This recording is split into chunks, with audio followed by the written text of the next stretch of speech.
Assalamualaikum warahmatullahi wabarakatuh. Saya Muhammad Naimi. Muhammad Nur akan berkongsi kertas kerja yang bertajuk Enakmen Lembaga Zakat Kedah Darul Aman 2015 dan Ketua Pegawai Eksekutif penilaian dari perspektif tadbir urus.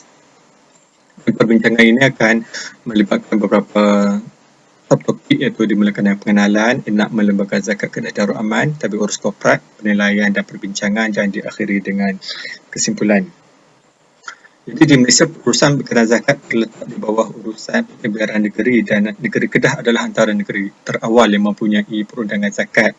Dan enakmen tersebut dikenali sebagai Enakmen Lembaga Zakat Kedah Darul Aman 2015 dan di dalam enakmen tersebut dinyatakan tentang peranan-peranan yang patut dimainkan oleh pihak pengurusan atasan termasuklah Ketua Pegawai Eksekutif dan penekanan dalam Ketua Pegawai Eksekutif dalam Enakmen Lembaga Zakat menunjukkan pentingnya jawatan tersebut, individu tersebut dalam membawa ataupun dalam menggerakkan institusi zakat untuk mencapai matlamat yang diinginkan.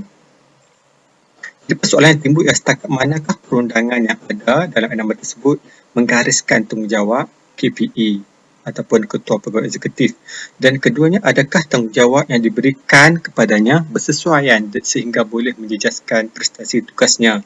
Jadi bagi menjawab persoalan tersebut, perbandingan akan dibuat di antara enakmen Lembaga Zakat Kedah Darul Aman khususnya fungsi KPE dengan dua dokumen penting dalam tadbir urus korporat Malaysia, iaitu pertamanya Kod Tadbir Urus Korporat Malaysia ataupun Malaysian Code on Corporate Governance yang pertama, dan yang keduanya ialah Akta Syarikat 2016. Jadi sekarang kita lihat dahulu apakah kandungan enakmen Lembaga Zakat Negeri Kedah. Saya bahagikannya kepada dua bahagian. Pertamanya ialah kelayakan dan tugas utama KPE. Pertamanya dari segi lantikan, setiausaha dilantik oleh Kebawah Duli Yang Maha Mulia Sultan, dan seterusnya Seksyen 7 menyatakan setiausaha lembaga hendaklah menjadi Ketua Pegawai Eksekutif. Itu yang Seksyen ke-7, dan di bawah ini adalah antara tanggungjawab dan juga fungsi Ketua Pegawai Eksekutif, dan saya hanya akan menarikkan beberapa poin penting dalam seksyen yang berkaitan dengan Ketua Pegawai Eksekutif. Antaranya ialah Ketua Pegawai Eksekutif hendaklah dilantik daripada kalangan yang berkelulusan pengajian Islam. Dan yang lainnya ialah fungsi KPE sebagai pemantau untuk aktiviti utama organisasi, untuk aktiviti harian organisasi, dan juga Ketua Pegawai Eksekutif adalah bertanggungjawab terhadap pekerja dan juga amil. Dan yang lainnya ialah beliau berhak menghadiri mesyuarat tetapi tidak berhak mengundi. Jadi itu adalah fungsi ataupun tugas utama KPE berdasarkan enakmen Lembaga Zakat Negeri Kedah. Dan dari sudut yang lain pula, dari seksyen yang lain, bahagian yang lain pula membincangkan tentang mesyuarat dan minit, dan ini adalah khusus untuk setiausaha lembaga zakat, dan di sini seksyen berkaitannya ialah seksyen 9, 10, 11 dan 13. Di sini diterangkan tentang fungsi setiausaha berkaitan dengan mesyuarat dan juga berkaitan dengan minit mesyuarat. Okay. Seterusnya saya akan membincangkan dengan bawah tajuk tadbir urus korporat, dan pertamanya kita lihat apakah penekanan yang diberikan dalam Malaysian Code on Corporate Governance MCCG 2017. Okey, dalam MCCG 2017 ditekankan bahawa tugas utama seperti yang ditekankan dalam enakmen zakat yang menumpukan terhadap aktiviti utama organisasi dan hal ehwal pengurusan harian syarikat, dan terdapat pengasingan di antara tugas KPE dan pengurusi. Maksudnya KPE dan pengurusi adalah terdiri daripada individu yang berbeza. Dan dua aspek lain ialah agak sama dengan umumnya ataupun kehendak tadbir urus yang lain, iaitu beliau ataupun setiausaha syarikat akan membantu lembaga pengarah menasihati lembaga pengarah dari aspek pematuhan undang-undang, prosedur, dan juga menyokong pelaksanaan tadbir urus korporat yang baik. Itu dari segi Malaysian Code on Corporate Governance. Dan dari segi akta syarikat pula, KPE adalah pengarah syarikat dan dianggap sebagai pengurus syarikat, dan beliau boleh dilantik oleh lembaga pengarah, dan lembaga pengarah akan menentukan terma-terma perlantikan, contohnya dari segi bayaran gaji, bonus dan sebagainya. Seksyen 242 ialah berkaitan dengan pengarah dilarang daripada menjalankan dua kapasiti, iaitu pertamanya sebagai setiausaha dan juga pengarah. So, ini adalah antara perkara yang dilarang di bawah Seksyen 242, dan seterusnya dalam Seksyen 235, setiausaha hendaklah terdiri daripada ahli badan yang diiktiraf, maksud diiktiraf kemahirannya, mendapat lesenan, iaitu yang dikeluarkan oleh Suruhanjaya Syarikat Malaysia. Jadi itu sebuah sedikit berkaitan dengan peranan KPE, keperluan KPE setiausaha yang dibincangkan berdasarkan Enakmen Zakat, Malaysian Code of Corporate Governance dan juga Akta Syarikat 2016. Jadi sekarang kita akan membuat penilaian dan perbincangan tentang tiga dokumen tersebut. Jadi perbincangan ini akan dibahagikan kepada tiga skop ataupun tiga bahagian. Pertamanya berkaitan dengan tugas, iaitu skop tugas. Jadi berdasarkan enakmen, KPE adalah setiausaha bagi lembaga dan KPE terlibat dalam pengurusan harian organisasi dan aktiviti utama LZMK. Jadi dengan berdasarkan tugas tersebut, ini adalah tidak selari dengan doktrin tabik urus, iaitu perlunya wujud pemisahan kuasa di peringkat atasan. Malahan atas syarikat sendiri menyatakan bahawa pengarah tidak boleh memiliki dua kapasiti. Jadi isu di sini ialah memiliki dua kapasiti.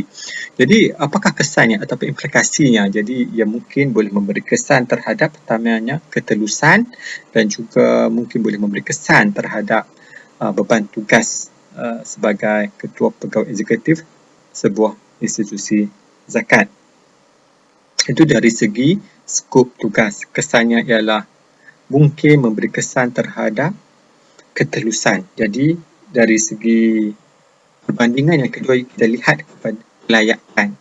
Berdasarkan dokumen Enakmen Zakat, KPE adalah setiausaha lembaga. Kelayakan menjadi setiausaha secara tidak langsung menjadi syarat yang mesti dipatuhi untuk dilantik sebagai KPE. Apakah kelayakan tersebut? Berdasarkan enakmen, setiausaha bagi lembaga hendaklah memiliki kelulusan dalam pengajian Islam.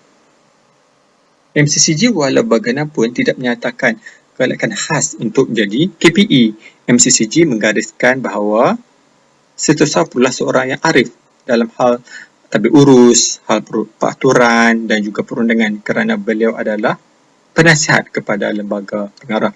Maka di sinilah wujudnya perbezaan keperluan enakmen zakat, iaitu yang menghendaki setiausaha berpendidikan pengajian Islam dan bukannya berkelulusan dalam bidang pentadbiran atau perundangan.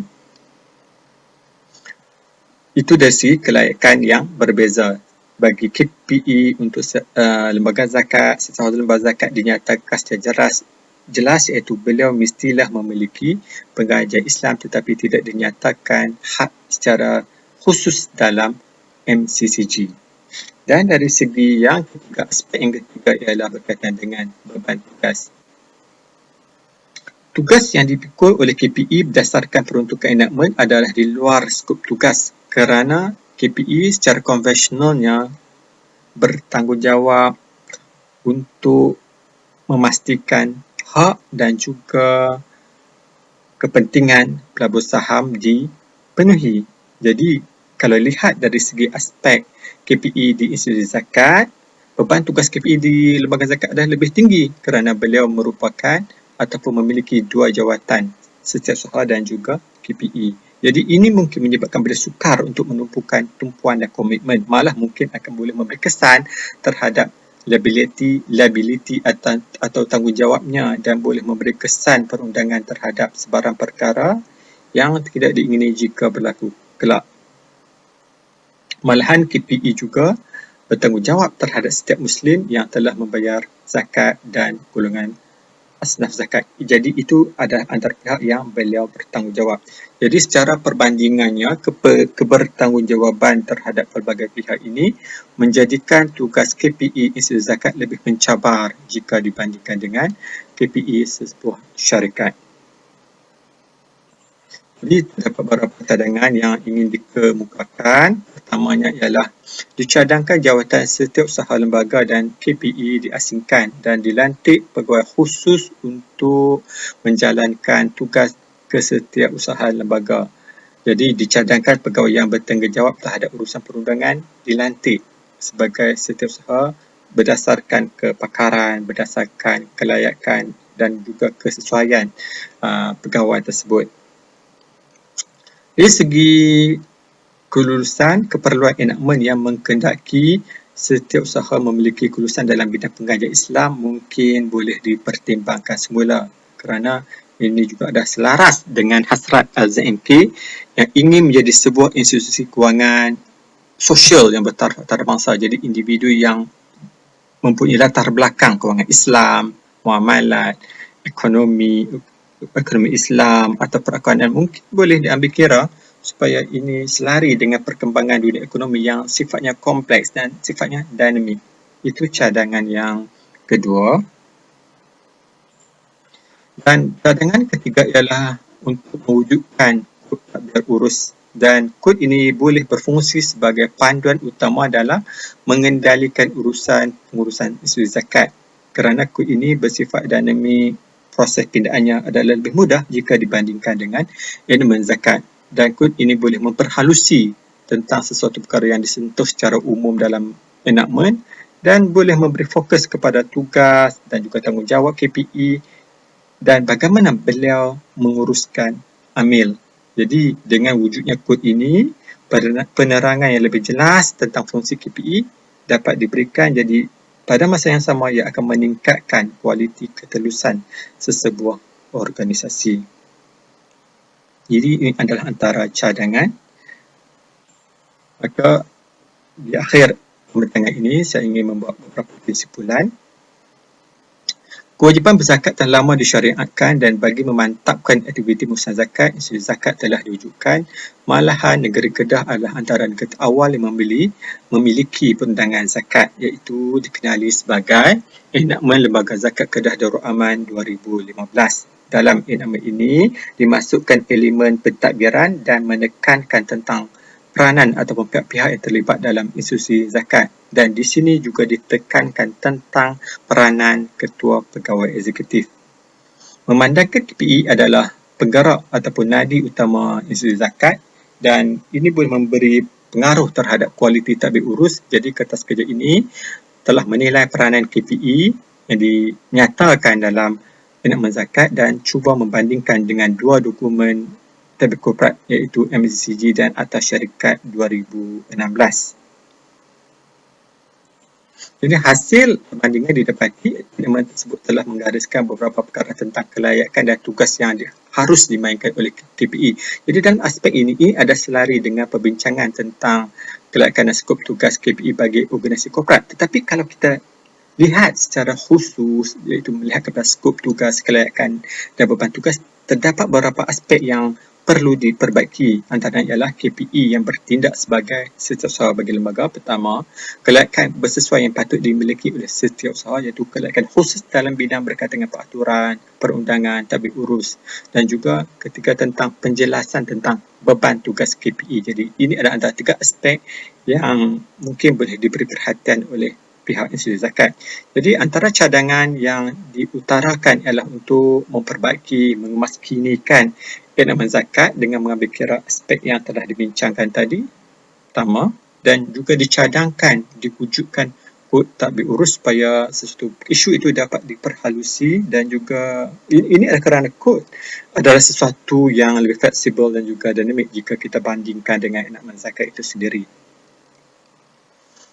Kajian ini walau bagaimanapun terdapat beberapa kelemahan, dan juga kelemahan ini mungkin boleh memberi ruang untuk kajian lebih dilakukan pada masa hadapan, kajian lanjutan di masa hadapan. Antaranya mungkin boleh melihat kepada peranan lembaga pengarah dan juga keberkesanan setiap jawatan kuasa kecil yang berada di bawah naungannya, mungkin jawatan kuasa audit, risiko dan sebagainya.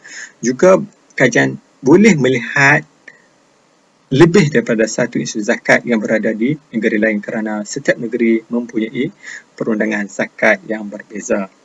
Jadi saya rasa setakat itulah sahaja pembincangan saya pada kali ini. Semoga semua pihak dapat manfaat daripadanya, dan apa-apa masalah perkongsian mungkin boleh diajukan untuk dibincangkan kepada saya melalui naimi@um.edu.my. Sekian, wabillahi taufiq wal hidayah. Wassalamualaikum warahmatullahi. Sekian, terima kasih.